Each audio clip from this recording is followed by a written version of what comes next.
You know, the driving passion of my heart is young people, youth, children, and that they would grow up to become bigger, better, and stronger in the kingdom. That every generation of the church should become better than the one before because they learned everything that we had. That is the driving vision of the Oaks. And the great thing about being here for the last 24 years as a pastor here at the Oaks is I see the vision becoming reality right before my eyes.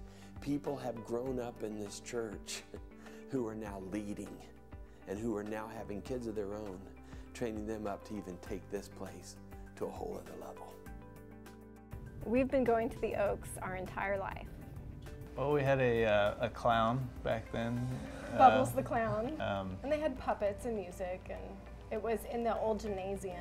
Yeah, it was great. It was great for a kid. I mean, it was really energetic, and the boys sit on one side, the girls on the other, and we had like competition. Yeah, who could bring the most money and put in the buckets.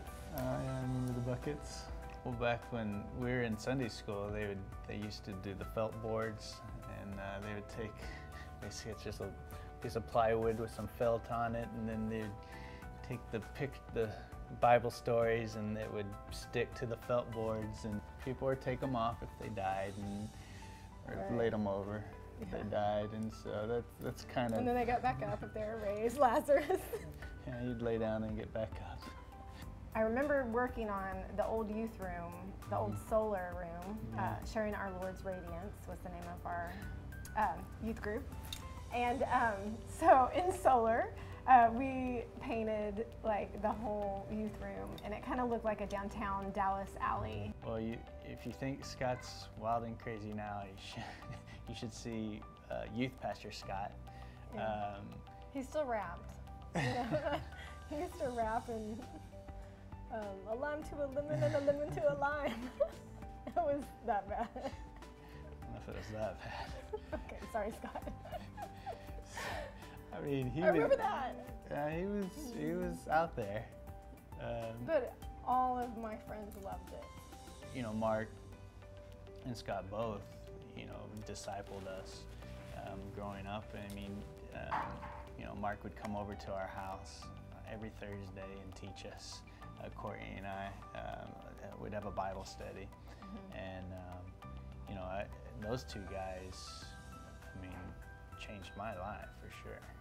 I feel like the Oaks has given me confidence, and I think that's a big part of success is having confidence.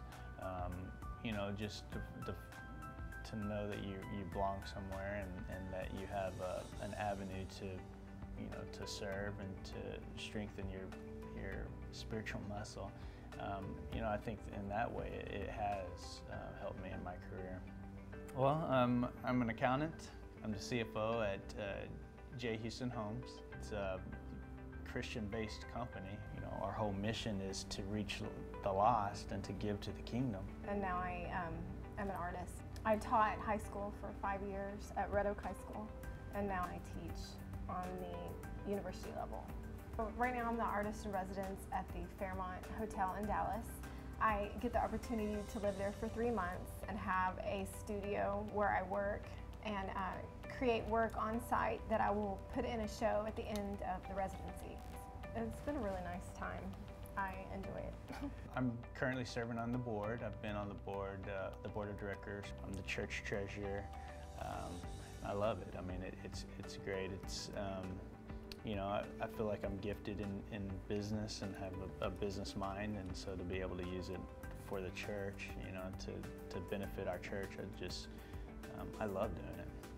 I run Mocha Art Gallery. It's out of Life in Deep Ellum Church, and it is like a community center that is in Deep Ellum, and we show. I mean, we have a beautiful gallery there that we show emerging to established artists in our gallery.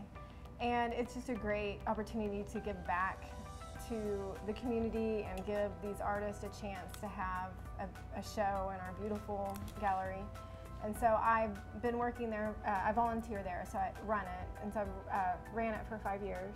And now I'm helping lead an art group at the Oaks. So we're gonna have different artists work together to create different artworks that will show in the church in various different ways. So I'm very excited for that. I think it's cool to think about all of the people that used to go to the Old Oak Cliff that are still here. It's just neat to see how the kids have grown up and now taken leadership roles, like the mornings. Yeah, like the mornings. Yeah, now she runs Orange. Right, And I just remember going, seeing her in missionettes, you know, Right. growing up.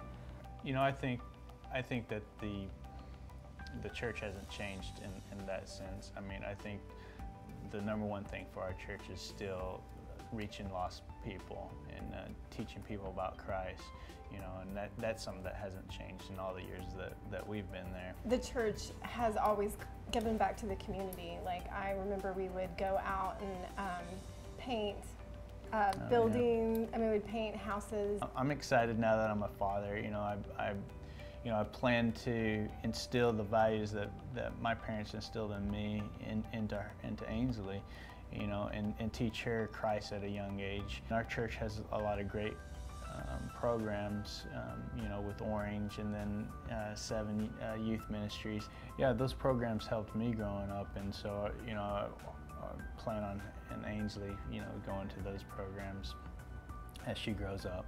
We grew up at the Oaks, and we're still growing.